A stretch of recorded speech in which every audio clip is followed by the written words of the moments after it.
Sesaat lagi Anda akan menyaksikan Dua Sisi, dipersembahkan oleh Wadimor,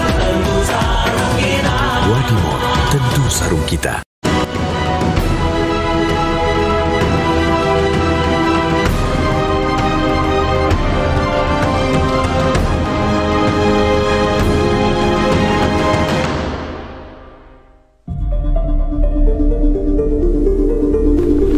Undang-Undang Nomor 7 Tahun 2017 jelas bahwa Presiden dan Wakil Presiden mempunyai hak melaksanakan kampanye.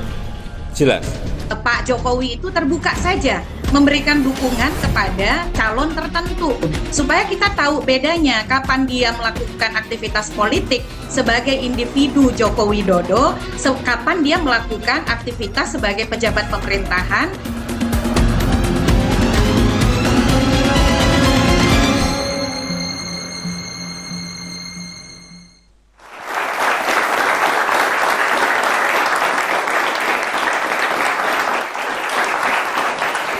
Selamat malam pemirsa, apa kabar Anda? Senang sekali saya Dwi Anggia kembali hadir di hadapan Anda di Dua Sisi malam hari ini. Pemirsa, 13 hari lagi nih sisa menjelang hari pencoblosan atau pemilihan Presiden 2024. Dan kalau kita perhatikan ini dinamika dunia politik di tanah air semakin cair, semakin sangat dinamis. Bahkan mungkin juga nggak salah kalau ada yang bilang semakin sedikit menghangat gitu ya, kalau nggak memanas.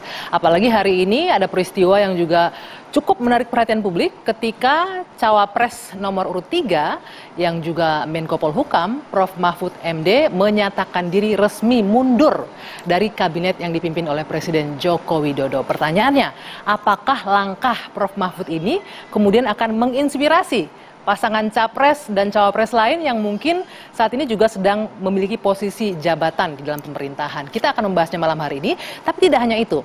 Ada juga yang sedang heboh jadi perbincangan di publik. Bagaimana Presiden Jokowi yang sudah beberapa kali sempat muncul di hadapan publik dengan sejumlah ketua umum partai dan juga calon kandidat, salah satu kandidat. Apakah ini artinya Presiden sudah mulai menunjukkan sikapnya, arahnya kemana akan berlabuh memberikan dukungan? Kita akan bahas malam hari ini di Dua Sisi. Baik, untuk memulai diskusinya malam hari ini, ya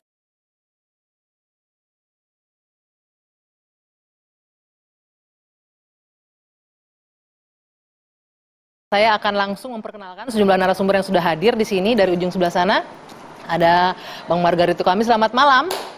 Ya, selamat malam. Bang Margarito Kamis di hari Kamis ya.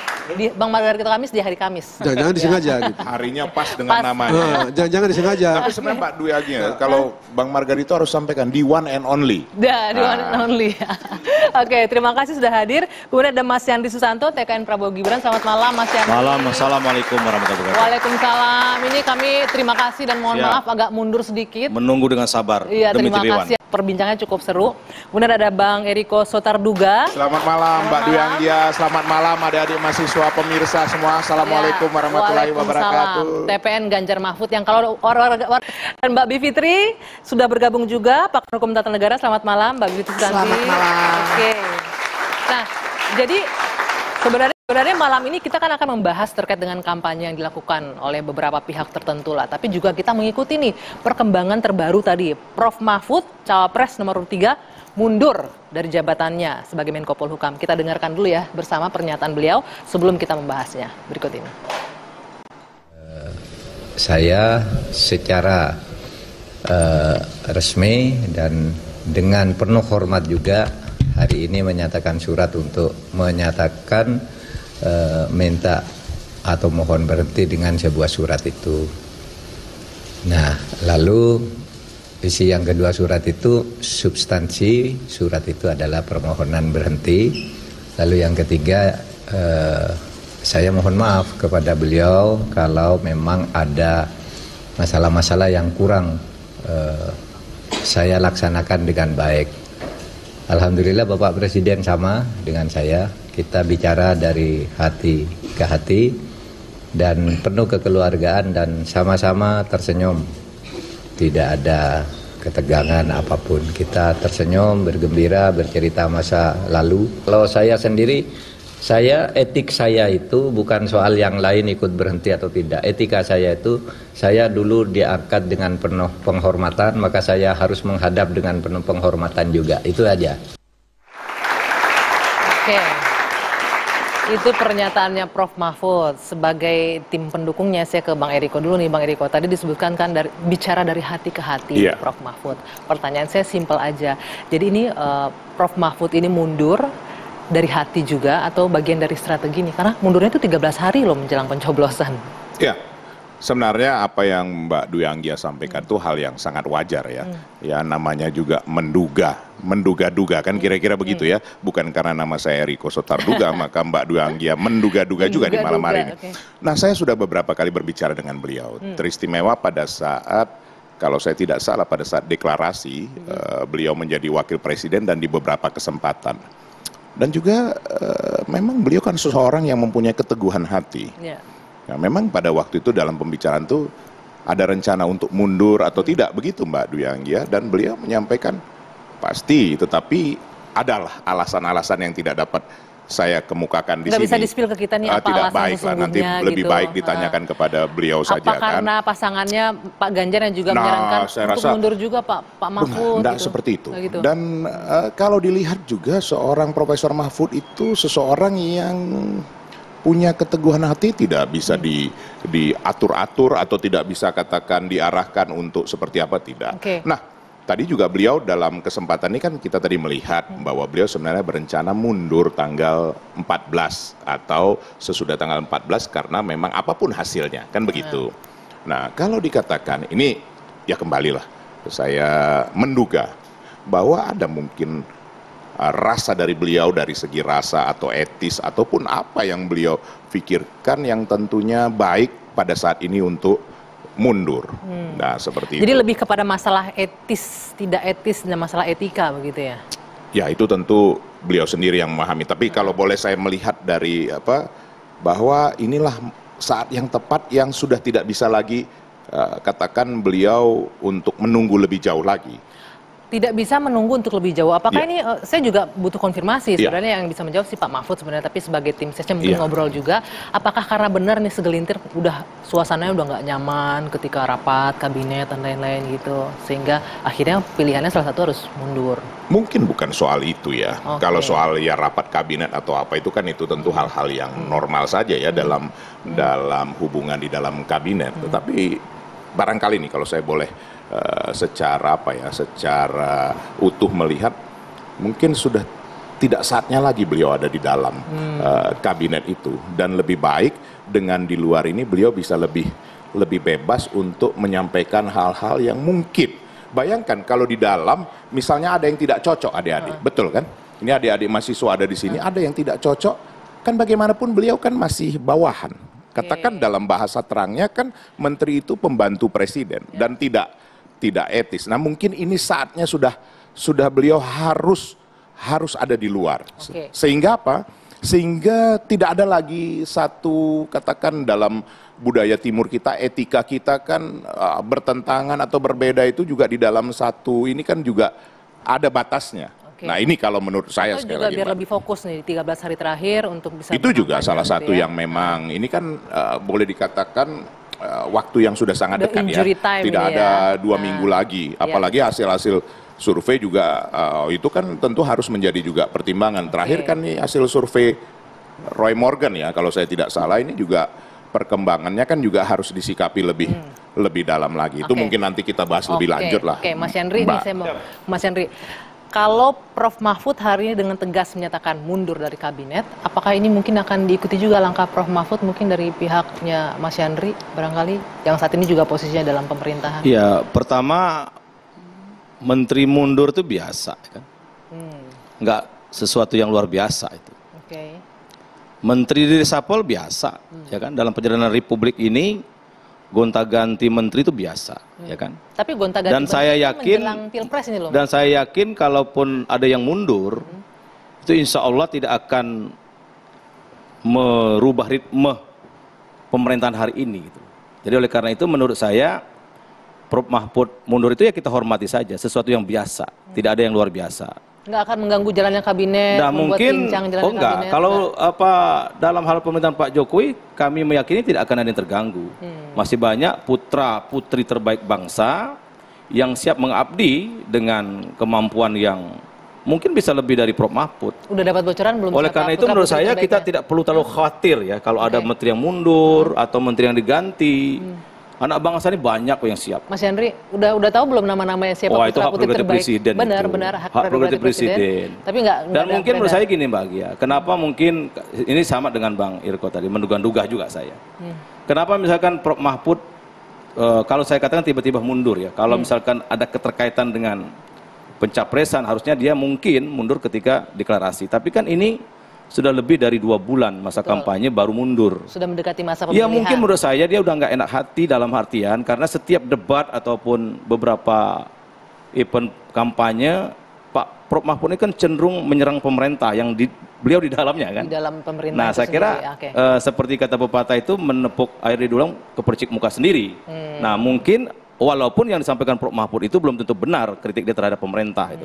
Nah oleh karena itu sekali lagi dalam hal kontestasi Pilpres mundurnya Pak Prof Mahfud sebagai seorang Menko sekaligus cawapres, saya kira dalam dinamika Pilpres itu tidak akan banyak mengalami kontraksi yang luar biasa, enggak. Enggak juga mendapat, sebentar Mas Henry, maaf, enggak juga akan dapat simpati publik gitu? Enggak.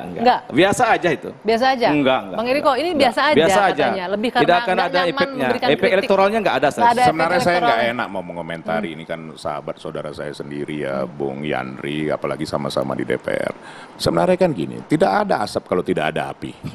Sekarang gini ya, kita berbicara jujur aja. Coba. Sebentar. Nah, konteksnya apa tidak ada asap kalau tidak ada api? Begini. Sekarang kalau kita mau melihat secara jernih, kejadian-kejadian yang belakangan ini yang disampaikan Profesor Mahfud itu juga tadi di Sleman, di mana? Gunung Kidul dan lain. Sekarang simpel saja. Kalau sudah yakin menang, ini sebagai manusia yang normal ya. Kalau sudah yakin menang, untuk apa melakukan hal yang tidak perlu? Hal yang tidak perlu ini seperti apa misalnya? Hal-hal yang menjadi sorotan masyarakat. Tuduhannya sorotan adik-adik mahasiswa, sorotan misalnya apa nih yang menjadi sorotan? Kenyataan. Ya, misalnya apa? Kasih contoh. Mungkin ada yang nggak mengikuti. Nah, sekarang gini.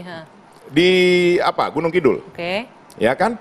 Apa itu yang dibentangkan itu? Yang kemudian dilakukan aksi represif yang dibela oleh Ketua DPRD Gunung Kidul, Mbak Enda. Itu sudah viral kemana-mana. Itu bukan baru.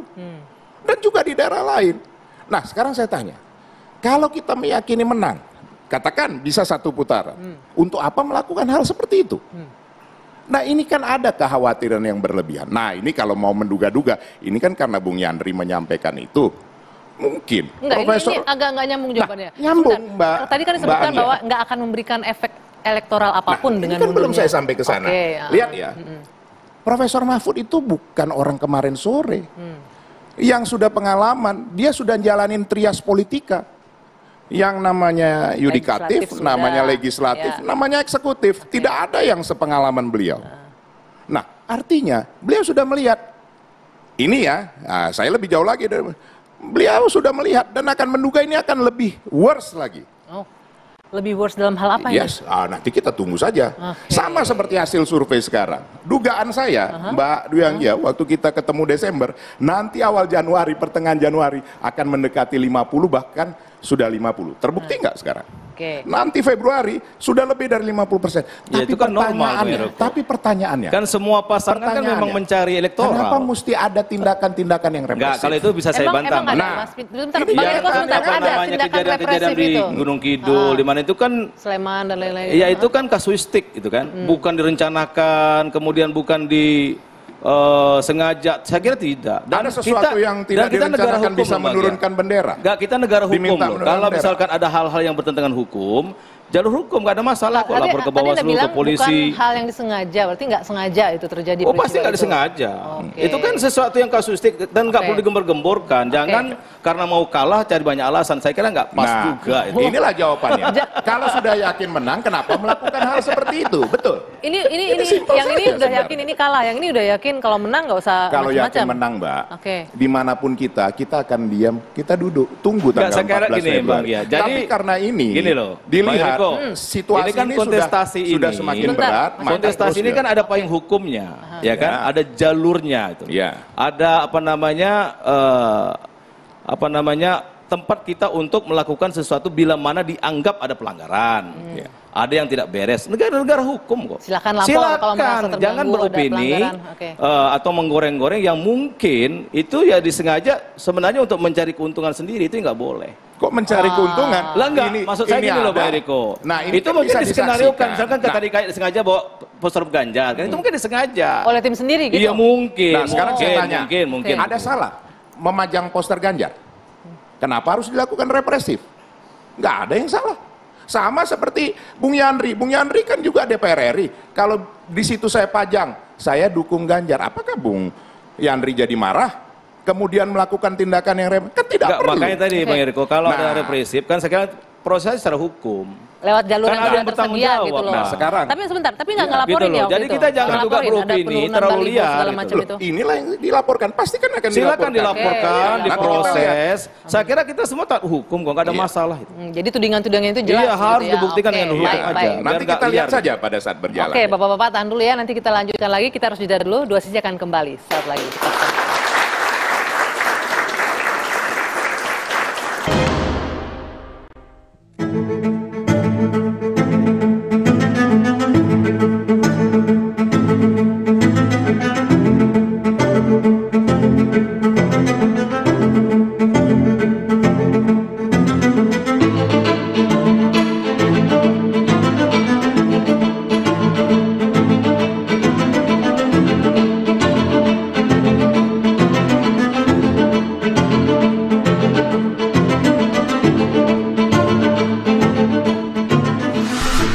Undang-Undang Nomor 7 Tahun 2017 jelas 299 bahwa Presiden dan Wakil Presiden mempunyai hak melaksanakan kampanye. Jelas. Jadi yang saya sampaikan ketentuan mengenai Undang-Undang Pemilu. Jangan ditarik kemana-mana. Pak Jokowi itu terbuka saja memberikan dukungan kepada calon tertentu daripada kita terus bertanya-tanya ketika kunjungan kerja ke daerah misalnya ya, bagi-bagi bansos. Kita semua menerka-nerka apa maknanya begitu. Supaya kita tahu bedanya kapan dia melakukan aktivitas politik sebagai individu Joko Widodo, kapan dia melakukan aktivitas sebagai pejabat pemerintahan, kepala negara, kepala pemerintahan yang memang harus 100% bebas dari anasir-anasir politik.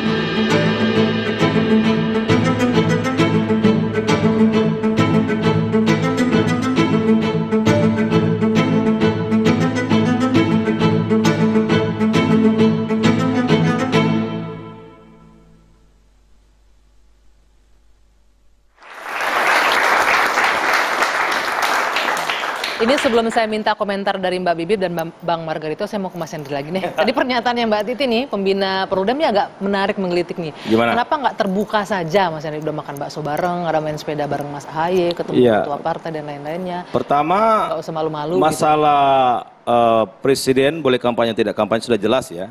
Diatur, di Undang-Undang Nomor 7 Tahun 2017 Pasal 299. Dan saya ini kan pimpinan pansusnya Bang. Ketua pansusnya itu namanya Bang Lukman Edi, PKB yang mencapreskan Anies, di mana Anies kan berkomentar itu seolah-olah tidak ada landasan hukumnya.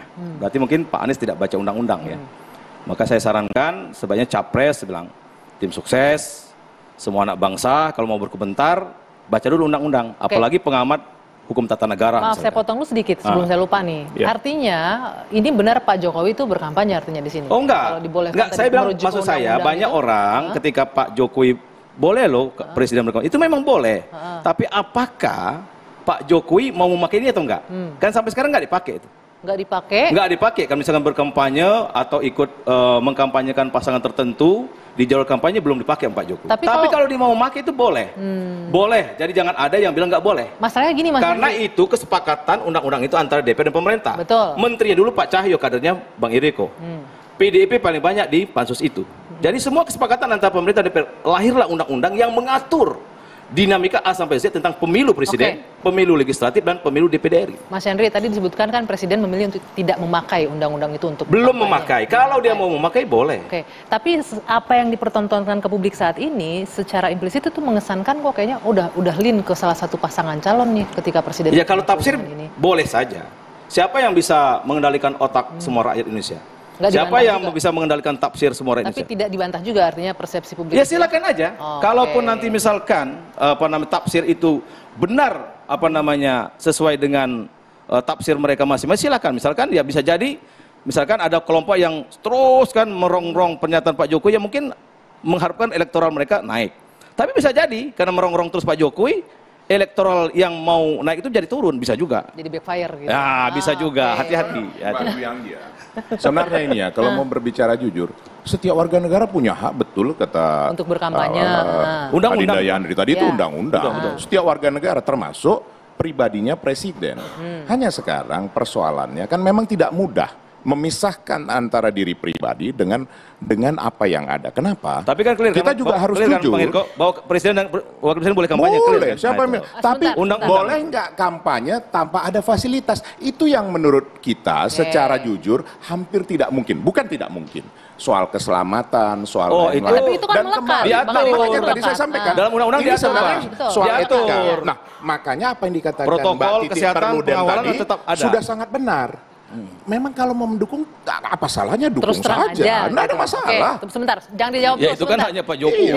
Saya mau ke Mbak Bivitri dulu, Mbak. Berdasarkan undang-undang yang ada di Undang-Undang 7 tahun 2017, pasal 299 ya, 281, boleh kata Mas Yandri tadi. Kalau Anda secara tata negara melihatnya ini seperti apa? Pada dasarnya boleh, iya. Oke. Tapi begini yang ingin saya jelaskan secara lebih terang. Iya, ada tapinya nih. Iya, betul. Tapi kalau itu ada boleh atau tidak, ya boleh memang. Karena diatur ya. Betul. Tapi kan gini, yang di-print oleh Pak Jokowi. Oh enggak pernah mencabut Pak. Karena saya selalu menjelaskannya seperti ini. Mari kita dengar dulu. Iya, tapi ada argumentasinya. Jadi, pasal 299 itu ada 3 ayat. Yang di-print oleh Pak Jokowi hanya ayat pertama.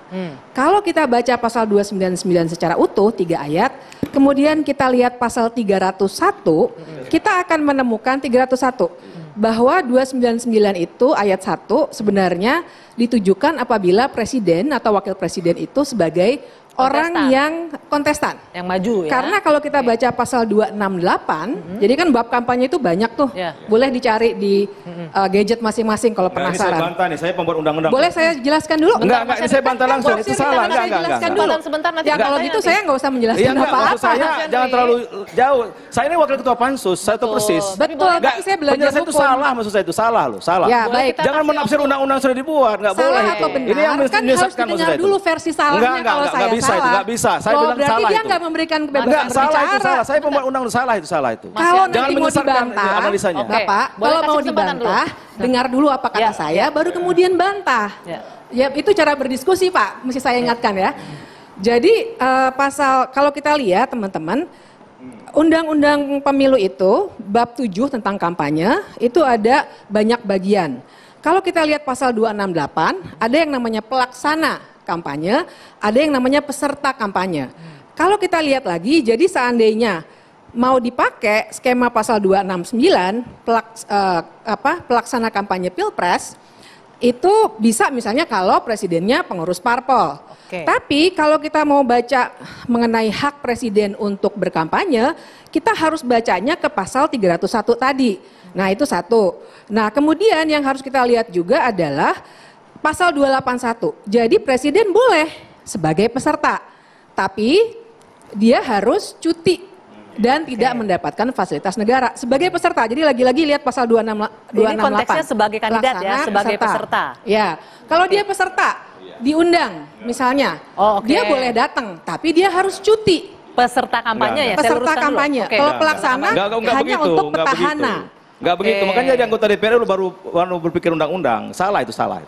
Boleh. Saya ini kira-kira salahnya bagaimana coba jelaskan Pak? Bagaimana? Jadi presiden wakil presiden itu boleh. Boleh. Gubernur boleh. Betul. Ya boleh, tapi di situ tidak boleh memakai personel kecuali pengawalan. Oh iya itu sih saya sepakat. Ya, makanya saya bilang 281. Sebagai presiden di situ. Iya memang, saya nggak bilang enggak.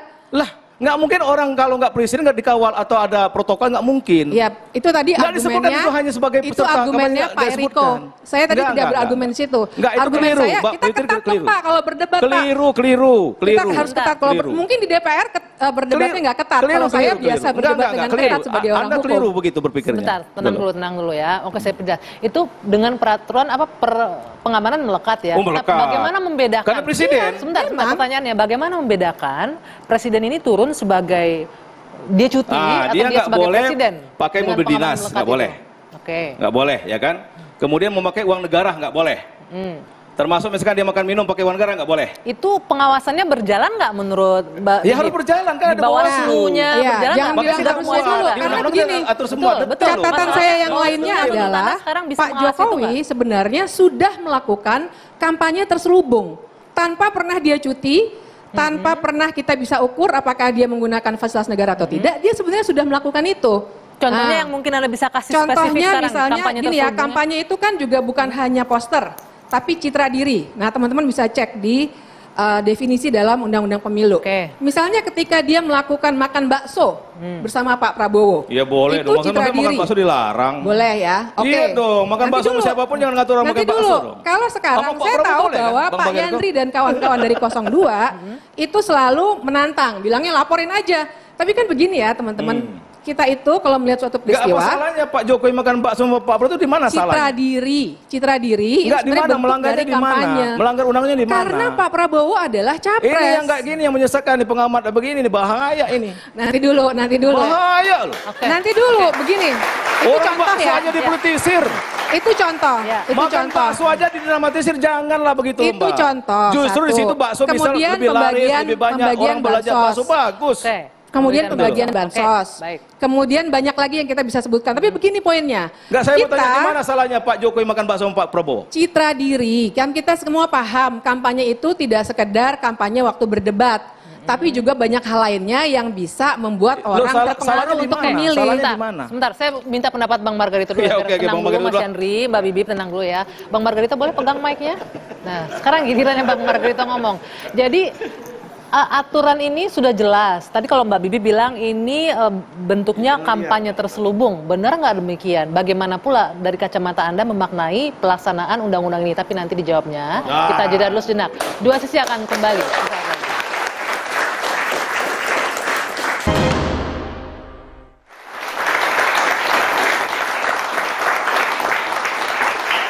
Kita lanjutkan kembali dua sisi. Saya memberikan kesempatan ke Bang Margarito. Bang Margarito, ini dari kita membuka untuk perspektif dua pakar hukum tata negara yang berbeda. Tadi kalau Mbak Bivitri bilang, ya bisa aja nih jadinya kampanye terselubung. Dan juga gimana caranya kita membedakan seorang presiden itu turun melepaskan fasilitasnya sebagai presiden. Dari kacamata Anda melihat gampang kok. Tapi begini, saya mau bilang dulu begini nih. Kalau tadi amati lihat Erik sama beliau berdua tadi debat gitu kan, terus off air ngobrol lagi itu mengingatkan saya Pak Natsir dengan Pak Jo. Pak Natsir, almarhum Pak Natsir dengan Pak Jo, Johannes Lemena dari Ambon, di kampung saya gitu kan. Berdebat panas tapi asik abis itu oke, jalan sama gitu. Jadi menarik gitu ya. Jujur saja itu menarik. Berbeda pendapat kan biasa ya Bang? Nah itu jujur saja itu menarik ya. Iya, demokrasi. Itu menunjukkan kesadaran etik, bla bla bla, keadaban politik, bla bla, kedewasaan, macam lah. Dan jujur saja saya appreciate Anda berdua ini sebagai politisi yang muda gitu ya. Dong. Emang harus memberikan contoh gitu ya. Balik lagi pertanyaan saya nih. Ya? Pertanyaan saya balik lagi, bagaimana memaknai tadi pasal dari nomor 2017, biasalah kalau tafsir melihat seperti itu, terus mau apa? Jadi wajar nih berbeda tafsirannya yang memaknai enggak. Kalau tafsir hukum gitu ya, ada prinsip-prinsipnya, cara menafsirnya ada, begitu ya. Nah kalau misalnya tadi Mbak Vivi bilang pasal ini begini, itu kan mau cek intensinya, maksud originalnya, maksudnya betul yang apa sih gitu ya. Nah memang tidak ada pilihan. Kalau mau cek itu ya cek perdebatan, risalah perdebatan. Kan pasti ada rekord tuh. Mesti cek di situ. Apa sih yang ini orang mau dan kata presiden ini apa nih barang ini? Terus di bawahnya apa ini? Itu mesti dicek. Karena pasti ada perdebatan, pasti direkord itu. Sejauh yang saya tahu gitu ya, pasti direkord. Di pembuat undang-undang. Begitu. boleh saja kayak tadi dibilang ini sudah kampanye terselubung. Oke, saya bisa bilang secara material kampanye. Misalnya begitu ya. Tapi ya itu penilaian-penilaian kita. Mau apa? Persepsi publik. Ya persepsi publik. Oke. Bisa dibendung kan, itu nggak apa-apa begitu. Apa gitu? Mau bilang apa? Secara material saya boleh bilang iya. Tapi dari segi kalau kita bicara ilmu ya gitu ya. Presiden memang selalu menjadi sorotan. Tindak tanduk dia sepanjang, bukan hari ini aja, sepanjang 5 tahun ini sudah jadi. Kalau presiden yang ingin maju lagi, biasanya dia tidak akan berinvestasi secara politik di ujung kampanye aja. Dari awal itu dia punya tindak tanduk, bikin ini, bikin itu, kan ini semua dinilai. Jadi sebenarnya kampanye itu tidak di ujung aja. Kalau kita bicara dari itu, tapi itu kan sesuatu yang tidak dirumuskan secara hukum. Yang bisa kita lihat adalah itu tindakan-tindakan pemerintahan yang dipersepsi oleh orang-orang politik bahwa loh ini ya investasi ini, oke aja, nggak ada masalah tuh. Jadi Anda juga melihat nggak ada masalah nih yang dilakukan Pak Jokowi misalnya makan bakso, main sepeda. Nggak ada. Kalau orang politik bilang itu urusan mereka loh, saya nggak mau urusan itu. Terserahlah. Dan itu biasa aja sih. Sebab begini. Saya memang di batas tertentu nggak suka. Tetapi saya mesti bilang bahwa yang dia bilang itu benar. Politisi selalu memiliki alasan untuk satu tindakan. Dan selalu seperti itu menyiapkan alasan bila tindakan itu gagal, kata Churchill. Kalau sekarang Anda melihat alasan apa dari tindakan Pak Jokowi? Saya agak susah menebak. Orang dia punya pikiran sendiri.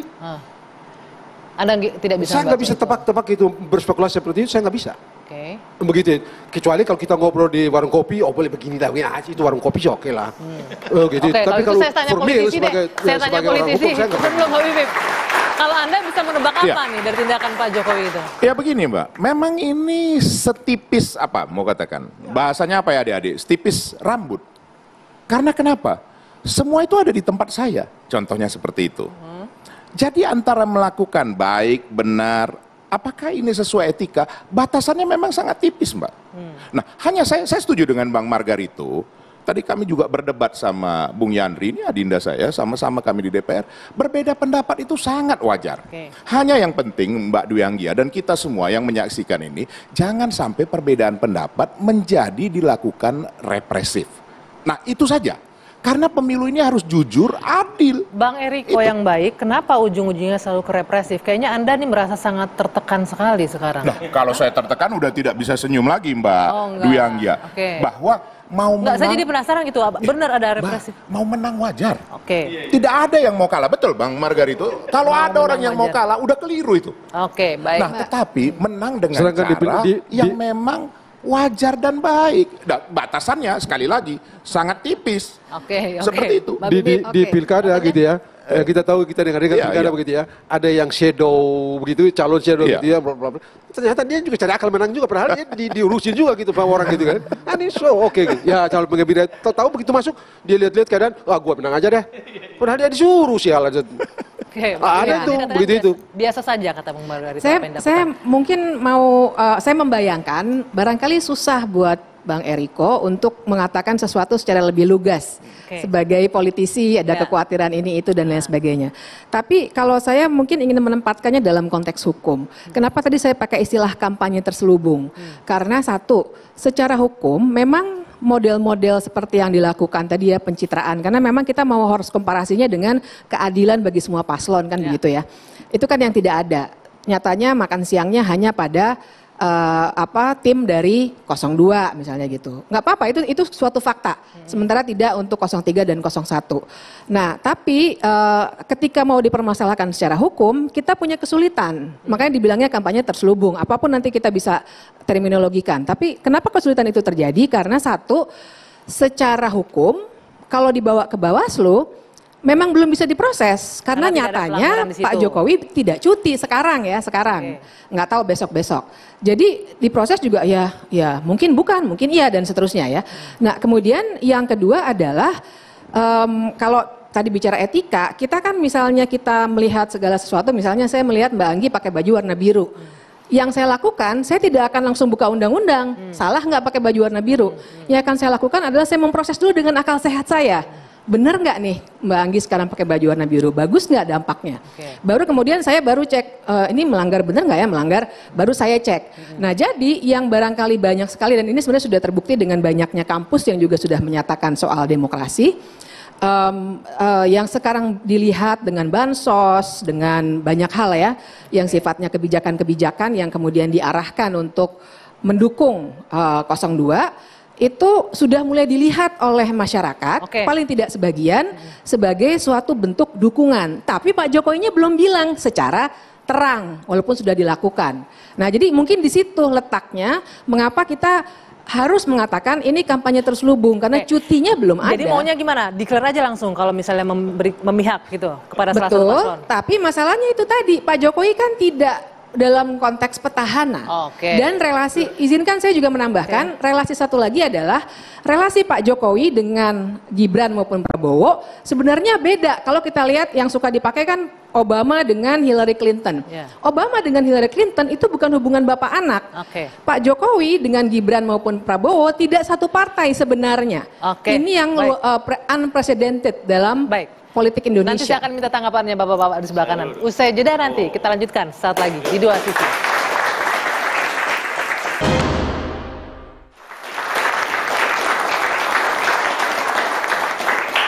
Kita kembali lagi di Dua Sisi, ini memaknai bagaimana aktivitas presiden, bagaimana membedakannya bahwa ini tindakan kampanye atau tidak. Apalagi tadi Mbak Bib menyebutkan ada kebijakan-kebijakan yang digunakan secara entah itu sengaja atau tidak sengaja memberikan kontribusi terhadap pasangan calon tertentu. Mas Yandri. Ya baik Mbak Anggia, jadi kalau melihat pola perilaku Pak Jokowi ini kan sebenarnya nggak usah kaget, baik pengamat maupun anak bangsa dimanapun berada ya. Karena misalkan dia membagi sembako dari dulu kok. Dari waktu jadi wali kota Solo dia bagi sembako. Bukan Gubernur DKI bagi sembako. Belusukan itu jadi hobi dia. Jadi menurut saya nggak ada yang dipersoalkan, justru harus berterima kasih. Masyarakat senang kok dikasih sembako. Senang ya kan? Siapa coba tanya masyarakat yang nggak senang dikasih sembako? Bagus. Justru menurut saya yang mempersoalkan sembako ini bisa juga dicaci maki sama rakyat gitu loh. Jadi menurut saya biarlah dinamisasi proses demokrasi ini berjalan dengan apa adanya aja. Bahwa tafsir itu berbeda-beda silahkan. Tapi jangan sampai juga melukai perasaan hati rakyat. Misalkan tadi, kenapa mempersoalkan bansos? Itu rakyat senang kok dibagi. Nggak ada satupun masyarakat yang tidak senang dengan bansos. Nggak ada juga yang nolak. Nggak ada yang nolak dan nggak ada yang demo minta di stop, nggak ada. Nggak ada. Nah oleh karena itu menurut saya persoalan kampanye nggak kampanye tadi sudah clear kan. Bahwa di undang-undang sudah jelas. Dan Mbak Anggia saya tambahkan sedikit.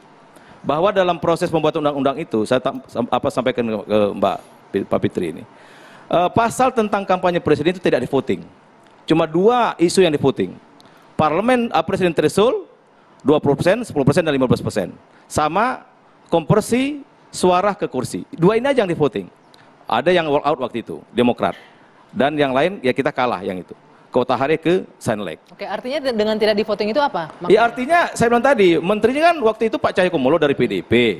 Pimpinan pansusnya ketuanya kan Bang Lukman ini dari PKB yang sekarang mengusung Anies. Bang Irko kan mengusung Ganjar sama Pak Mahfud. Ya kan saya mengusung Prabowo.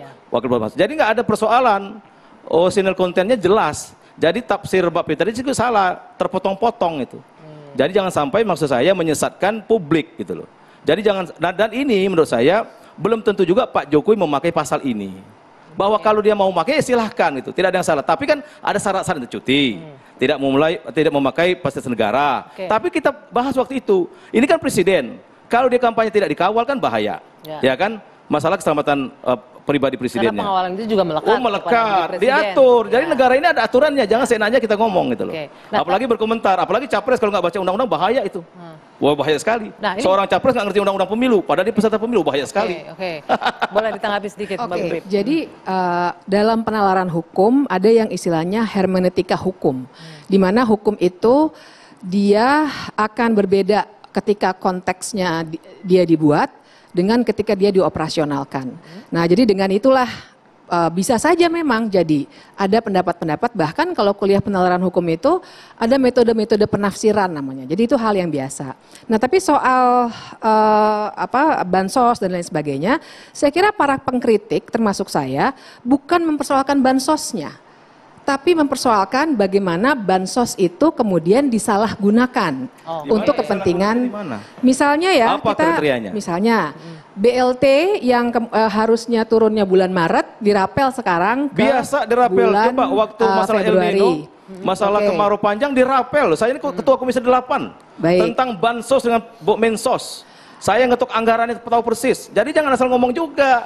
Ini saya ada datanya semua nih Pak. Karena datanya kalau Bapak mau lihat, 3 hari yang lalu ada di Harian Kompas di headline. Biasa itu. Saya masih pegang nih soalnya nih datanya. Kemudian misalnya bansos untuk tahun politik ini 2024 itu besarnya 96,8 triliun yang 2 kali lebih besar dari anggaran pandemi COVID 2020-2022. Datanya ada, jadi saya juga nggak asal-asalan ngomong. Ada di Kompas kan, alhamdulillah ada anggarannya buat rakyat jadi kan. yang ingin saya katakan kenapa adalah, kan alhamdulillah buat rakyat. Oh kan? anggaran betul ada, tapi kan sekarang salahnya begini, di mana? sekali Disahkan sama DPR sama pemerintah. Ketika bansos digunakan sebagai citra diri, itu yang jadi soal. Karena kampanye adalah soal citra diri salah satunya. Dalam negara kita, anggaran itu mesti disahkan antara DPR dan pemerintah. Jadi bukan maunya Pak Jokowi itu loh. Itu hati-hati juga bicara. Hati-hati bisa baca investigasi di majalah Tempo minggu lalu misalnya. Anggaran itu investigatif jurnalismenya, covernya jelas tuh gambarnya tuh. Anggaran itu disahkan antara pemerintah dan DPR. Betul. Tapi bukan citra diri yang ditampilkan dan datanya. Jangan asal ngomong begitu ya Allah, bahaya ini. Bapak jangan mengancam, Bapak jangan mengancam. Saya meluruskan. Baik, tapi saya juga punya data. Saya punya data, kita bisa adu data. Mas Yandri, kita bisa adu data, kan saya juga punya data. Anggaran disahkan oleh siapa? Pemerintah dan DPR kan? Betul, tapi anggaran juga ada realokasi Bapak. Ibu Sri Mulyani sudah menyatakan juga. Sebentar, mohon maaf sayang sekali ini waktunya sangat terbatas. Saya yakin semua masing-masing ingin mempertahankan argumentasinya masing-masing, tapi waktunya sudah habis. Mohon maaf sekali, tapi yang jelas apa yang kita perbincangkan kali ini mudah-mudahan bisa memberikan insight bagi penonton kita malam hari ini. Kalau waktunya belum cukup nanti kan pasti kita diundang lagi ya adik-adik mahasiswa ya, kita kumpul lagi di TV. Terima kasih Mbak Bivitri atas waktunya, Bang Eriko terima kasih, Mas Yandri terima kasih, Bang Margaret terima kasih. Saya Dwi Anggia, saya akhiri 2 sisi malam hari ini, kita jumpa lagi pekan depan. Sampai jumpa.